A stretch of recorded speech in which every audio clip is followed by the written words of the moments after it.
Good morning, everybody. In yesterday's class, we were discuss about the definition of science, then definition of chemistry. That chemistry is depends upon the matter. Then what is meant by matter and states of matter. All these terms were discussed. So in this class, see the branches of chemistry. Branches of chemistry. The chemistry gives number of branches. Chemistry gives the number of branches, which are that first branch is the organic chemistry. First one is the organic chemistry. Second, inorganic chemistry. Third, physical chemistry. Fourth one is the industrial chemistry. Then fifth, food chemistry. Then medicinal chemistry. These are the number of branches of chemistry. As per need, these number of branches of chemistry can be occurs. So see how to discuss the number of branches of chemistry. First, organic chemistry. The chemistry in which study of hydrocarbon compounds is called as organic chemistry. The chemistry in which study of carbon compounds is called as organic chemistry. ज्या chemistry मध्ये आपण carbon कंपाऊंडचा अभ्यास करतोय त्या केमिस्ट्रीला organic chemistry असं म्हटलं जाते. ह्या प्रकारची केमिस्ट्री आपण 10वीत हायड्रोकार्बन कंपाऊंड्स नावाच्या चॅप्टर मध्ये शिकलोय. जेव्हा जेव्हा कार्बन येतं त्या कार्बन सोबत हायड्रोजन असतोच आणि त्या कार्बन आणि हायड्रोजन पासून जे कंपाऊंड्स तयार होतात त्यालाच आपण हायड्रोकार्बन कंपाऊंड्स असं म्हणतोय. आणि हायड्रोकार्बन कंपाऊंडचा अभ्यास करणारी केमिस्ट्री म्हणजेच ऑर्गॅनिक केमिस्ट्री होय. तर हायड्रोकार्बन कंपाऊंड्स उदाहरणार्थ जर तुम्हाला 10वीच्या लेवलला पाहायचं असेल तर हायड्रोकार्बन कंपाऊंडचे आपण दोन प्रकार पाहतोय तिथं, ओपन चेन आणि close chain compounds. Open chain आणि क्लोज चेन कंपाऊंड्स. तर त्या ओपन चेन कोणाला म्हणता येईल? The compounds in which number of carbon items can attached with each other to forms a long chain in which ending carbon atoms are the free, called as open chain compounds.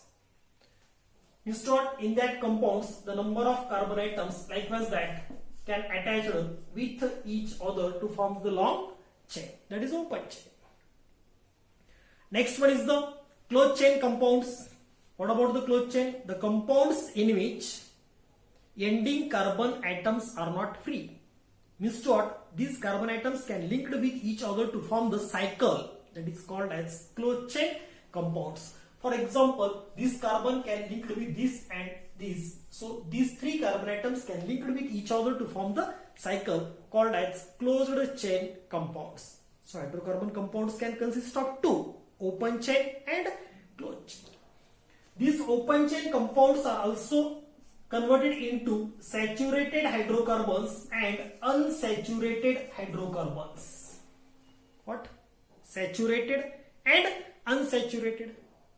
Saturated hydrocarbons is already seen in 10th. Which are the saturated hydrocarbons? The compounds containing carbon-carbon single bond. Compounds containing carbon-carbon single bond. ज्या compounds मध्ये carbon कार्बनचे एकेरी बंध असतात त्यांना आपण saturated hydrocarbons compound असं म्हणतोय.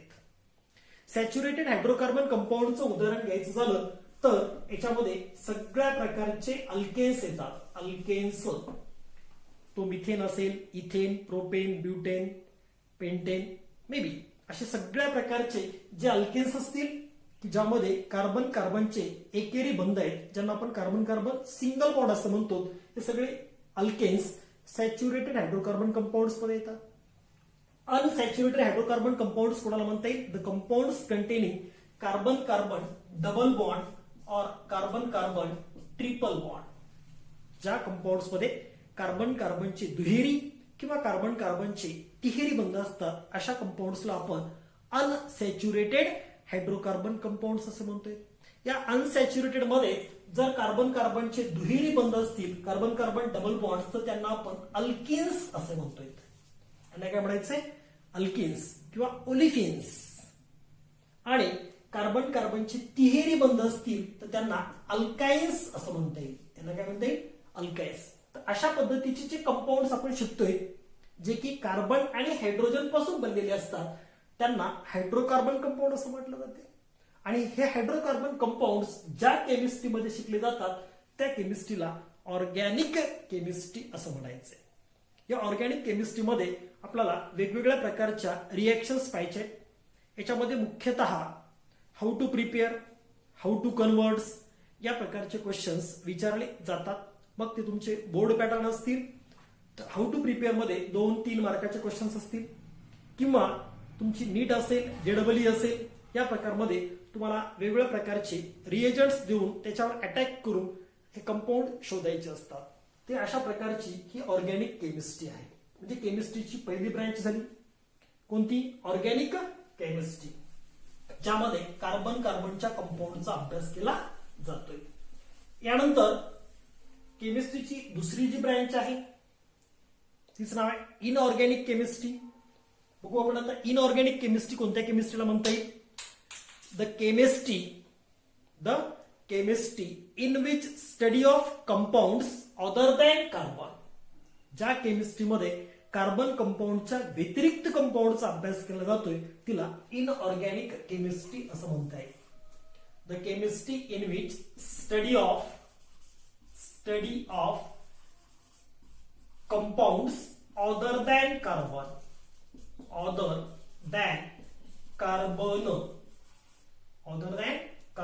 Is called as organic chemistry. म्हणजे ज्यामध्ये कार्बनचा कुठलाही लवलेश नसतोय, हायड्रोकार्बन कंपाऊंड्स पाहायला मिळत नाही, अशा केमिस्ट्रीला आपण इनऑर्गॅनिक केमिस्ट्री असं म्हणतो. आणि ही इनऑर्गॅनिक केमिस्ट्री आपल्याला जी पिरियॉडिक टेबल दहावीत तुम्ही पाहिलाय, जो मोस्लेचा पिरियॉडिक टेबल, ज्याला मॉडर्न पिरियॉडिक टेबल असं म्हणता येईल, मॉडर्न पिरियॉडिक टेबलच्या आधारे मॅक्झिमम आपल्याला इनऑर्गॅनिक केमिस्ट्रीमध्ये कंपाऊंडचा अभ्यास केला जातो. मग त्या मॉडर्न पिरियॉडिक टेबलमध्ये हे जे एलिमेंट्स आहेत, जे एलिमेंट्स ग्रुप्समध्ये आणि पिरियड्समध्ये अरेंज केलेले आहेत. आपल्याला माहित आहे की मॉडर्न पिरियॉडिक टेबलमध्ये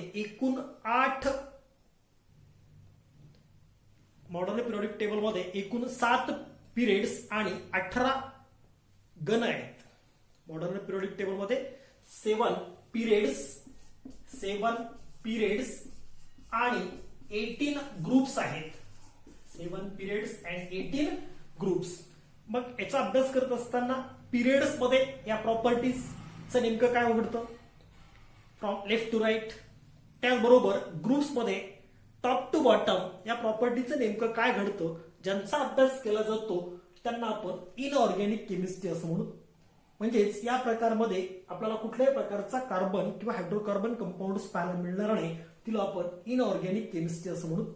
थोडक्यात the chemistry in which study of compounds other than carbon is called as inorganic chemistry.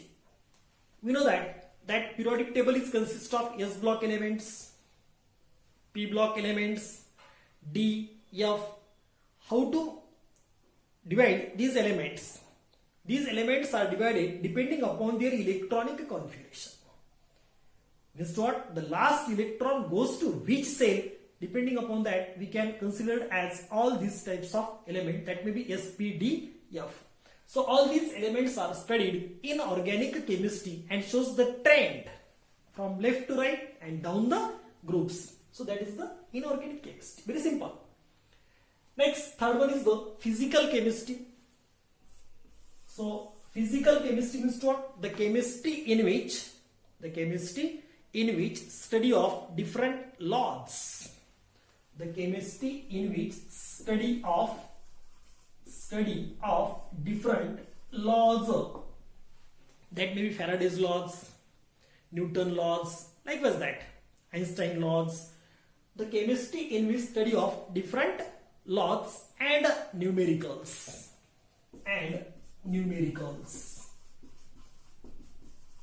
is called as physical chemistry. ढोबळ मानाने आपण फिजिकल केमिस्ट्री डेफिनेशन केली की ज्या केमिस्ट्रीमध्ये वेगवेगळ्या प्रकारचे नियम असतील शास्त्रज्ञांनी मांडलेले, त्या शास्त्रज्ञाच्या नियमाच्या आधारे आपण जी थेरी तयार करतो त्या थेरीचा अभ्यास करणं आणि त्या थेरीच्या आधारे वेगवेगळ्या प्रकारचे प्रॉब्लेम सोडवणं, न्यूमेरिकल सोडवणं ज्या केमिस्ट्रीमध्ये केलं जातं त्या केमिस्ट्रीला फिजिकल केमिस्ट्री असं म्हटलं जातं. म्हणजेच ही केमिस्ट्री जवळजवळ फिजिक्सशी आधारित आहे. जसं आपण फिजिक्समध्ये कुठली थेरी असेल आणि त्या थेरीच्या आधारे वेगवेगळ्या प्रकारचे प्रॉब्लेम्स तयार करतो, तसं ह्या केमिस्ट्रीमध्ये वेगवेगळ्या प्रकारच्या लॉजचा अभ्यास करायचा आहे आणि त्या लॉजच्या आधारे न्यूमेरिकल सोडवायचे आहे, म्हणून तिला फिजिकल केमिस्ट्री असं म्हटलं जातं. यानंतर इंडस्ट्रियल केमिस्ट्री. आता ही जी इंडस्ट्रियल केमिस्ट्री आहे या प्रकारच्या केमिस्ट्रीमध्ये वेगवेगळ्या प्रकारचे जे कंपाऊंड्स आहेत त्या कंपाऊंडचं क्वालिटेटिव्ह आणि क्वांटिटेटिव्ह अनालिसिस केलं जातं. अशा प्रकारच्या केमिस्ट्रीला आपण इंडस्ट्रियल केमिस्ट्री असं म्हणतो. The chemistry in which study of compounds that depending upon their quality and quantity both. This is what study of compounds by quality and quantity. Quality and quantity या दोघांचा अभ्यास केला जातो. ती इंडस्ट्रियल केमिस्ट्री ही आपल्या 11वी-12वीच्या सिलेबससाठी उपयोगाची नाहीये. आपल्याला फक्त ऑर्गॅनिक, इनऑर्गॅनिक आणि फिजिकल या तीनच प्रकारच्या केमिस्ट्रीची या ठिकाणी सांगड घालायची आहे आणि त्याचा परिपूर्ण अभ्यास करायचा आहे. इंडस्ट्रियल केमिस्ट्रीमध्ये आपल्याला इथं फारसं घेणं देणं नाहीये.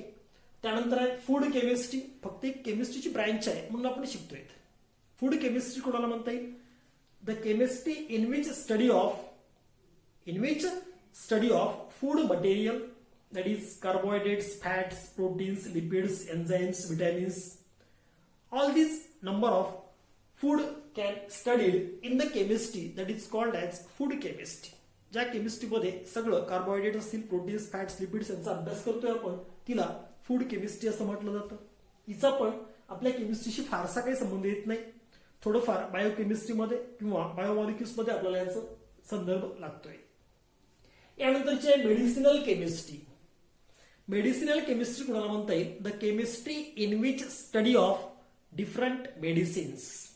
वेगवेगळ्या प्रकारच्या मेडिसिन्सचा अभ्यास ज्या केमिस्ट्रीमध्ये केला जातो त्या केमिस्ट्रीला मेडिसिनल केमिस्ट्री असं म्हटलं जातं.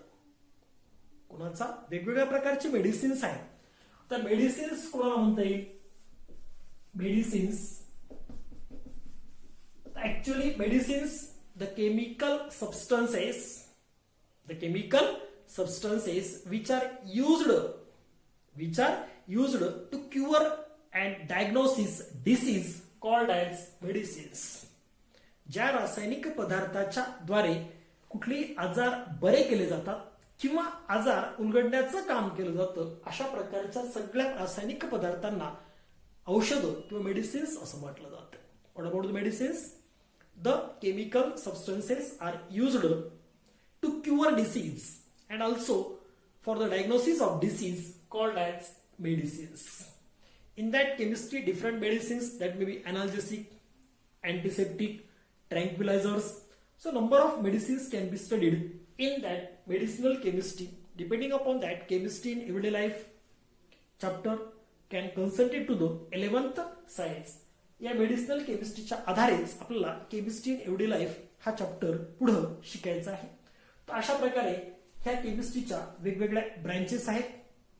याच्यामध्ये तुम्हाला ऑर्गॅनिक केमिस्ट्री, इनऑर्गॅनिक आणि फिजिकल ह्या तिन्ही केमिस्ट्री 11वी-12वीच्या दृष्टिकोनातून अत्यंत महत्वाच्या आहेत की ज्यामध्ये कार्बन कंपाऊंडचा अभ्यास केला जातो. ती ऑर्गॅनिक कार्बनच्या व्यतिरिक्त कंपाऊंडचा म्हणजेच पिरियॉडिक टेबलच्या आधारे ज्या केमिस्ट्रीमध्ये अभ्यास केला जातो ती इनऑर्गॅनिक केमिस्ट्री आणि जिच्यामध्ये वेगवेगळ्या प्रकारचे नियम असतील, थेरम असतील ज्याचा अभ्यास केला जातो थेरी, तर तिला फिजिकल केमिस्ट्री आणि थोडाफार संदर्भ येतो तो म्हणजे फूड केमिस्ट्रीचा आणि काही बाबतीमध्ये मेडिसिनल केमिस्ट्रीचा. तर अशा प्रकारे 11वी आणि 12वी मध्ये आपल्याला ह्या मुख्यतः 3 केमिस्ट्री सोबत या केमिस्ट्रीची सांगड घालायची. ठीक आहे असो. तर अशा पद्धतीने आपण ह्या केमिस्ट्रीच्या ब्रँचेसची ओळख करून घेतली. त्यानंतर नेक्स्ट पाहायचं आपल्याला कालच्या क्लासमध्ये जे आपण केमिस्ट्री डेफिनेशन पाहिली होती त्या केमिस्ट्रीच्या डेफिनेशन मध्ये त्या केमिस्ट्रीचा आत्मा कशाला तयार केला होता आपण? मॅटरला. मॅटर आपल्याला सगळ्यांना माहिती आहे की मॅटरची डेफिनेशन काल पाहिली आपण, कारण केमिस्ट्री ही मॅटरच्या भोवती फिरते. कुठलाही मॅटर असेल, कुठलाही पदार्थ असेल तर त्या पदार्थाचे घटक म्हणजे कंपोजिशन, स्ट्रक्चर आणि प्रॉपर्टीज या तिघांचा एकत्रित अभ्यास केला जातो. त्या शास्त्राला रसायनशास्त्र असं म्हटलं जातं. तर ह्या केमिस्ट्रीचा जो आत्मा आहे तो म्हणजे कोण? मॅटर. बघा पुन्हा आपण हा मॅटर बोर्डवर घेतलाय. आता याची काल थोडक्यात डेफिनेशन पाहिली होती आपण. Anything which have a definite mass, which have a definite mass and occupies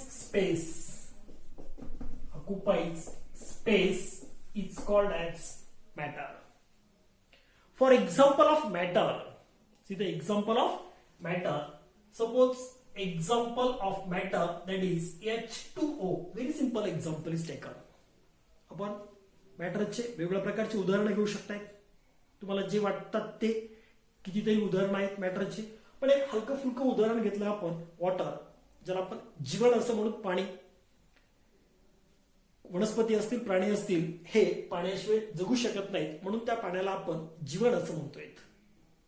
तोच पदार्थ मी या ठिकाणी बोर्डवर घेतलाय आता H2O. हा H2O हा जो पदार्थ आहे, मॅटर आहे, हा 2 एलिमेंट पासून बनलेला आहे. 2 वेगवेगळ्या प्रकारचे एलिमेंट्स. याच्यामध्ये 2 एलिमेंट्स कोणते? एक हायड्रोजन आहे आणि दुसरा ऑक्सिजन. पूर्णतः लक्ष द्या काय म्हणतोय मी, की हा H2O जो आहे वॉटर, हा H2O कशापासून बनलाय? हायड्रोजन्स आणि ऑक्सिजन यांच्या कॉम्बिनेशन पासून बनलाय.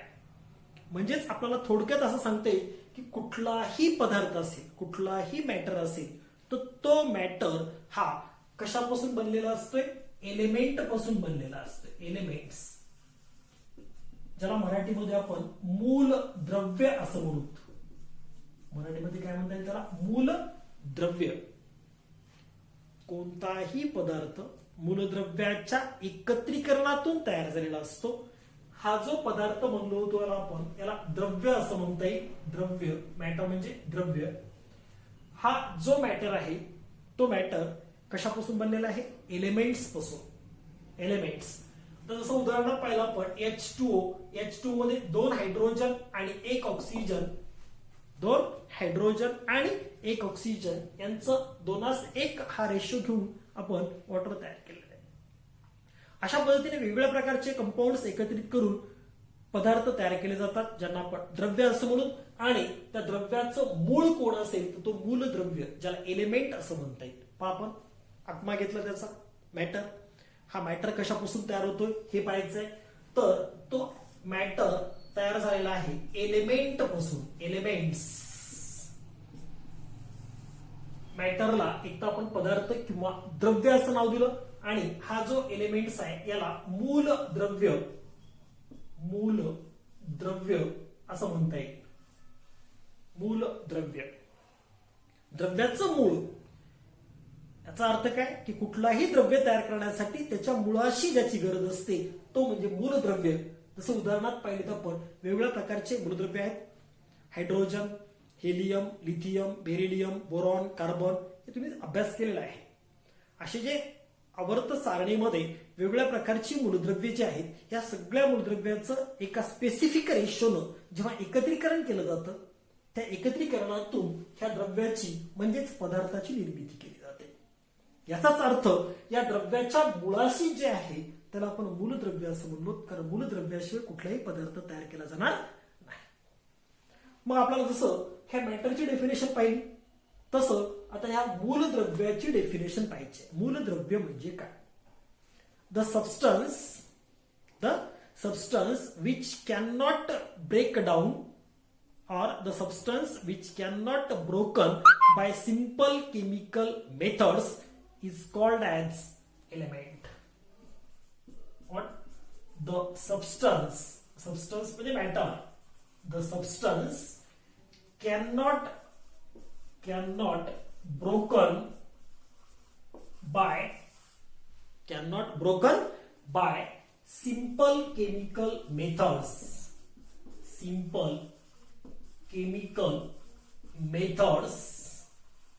are called as elements. लक्षात घ्या, मूलद्रव्य जसं आपण मूळाक्षर पाहतोय, कुठलीही लँग्वेज असेल, कुठलीही भाषा असेल तर ते भाषेचं मूळ हे त्या मूळाक्षरावरून असतं. जसं मूळाक्षर मराठीत म्हणलं अ आ इ ई क ख ग जे काय असतील मूळाक्षर, त्या मूळाक्षराच्या द्वारेच ती भाषा तयार केली जाते. तसं केमिस्ट्रीमध्ये हा पदार्थ द्रव्य तयार करण्यासाठी ज्या मूलद्रव्याची गरज आहे ती मूलद्रव्य हायड्रोजन पासून अनेक प्रकारची मूलद्रव्य आहेत. ह्या मूलद्रव्याची व्याख्या करताना कशी केली आपण? The substance cannot broken by simple chemical methods. म्हणजे ज्या पदार्थाचं साध्या रासायनिक पद्धतीनं विघटन करता येत नाही अशा सगळ्या द्रव्यांना मूलद्रव्य असं म्हटलं जाते. आणि या मूलद्रव्याची उदाहरणं पाहायची झाली तर मग पहिला मूलद्रव्य आहे हायड्रोजन, दुसरा आहे हेलियम, तिसरा आहे लिथियम, बेरिलियम एक्सेट्रा. अशा आपल्याला वेगवेगळ्या प्रकारचे 119 जे मूलद्रव्य आहेत ते मूलद्रव्य पाहायला मिळतील. याच्यामध्ये 119 मध्ये 92 हे नैसर्गिक आहेत, बाकीची उरलेली सगळी ही मानव निर्मित आहेत, ज्यांना आपण आर्टिफिशियल असं म्हणतोय. तर ह्या द्रव्याच्या मुळाशी असणारा मूलद्रव्याची व्याख्या आणि अशी वेगवेगळ्या प्रकारची मूलद्रव्य यांची सांगड घालून हा मॅटर तयार केला जातो. ह्यानंतर हा जो एलिमेंट आहे या एलिमेंटचा छोटा पार्टिकल तो म्हणजे कोण? तो ऍटम. शेवटी केमिस्ट्री आपण मॅटर पासून ऍटम पर्यंत आणली. ऍटम कशाला म्हणता येईल?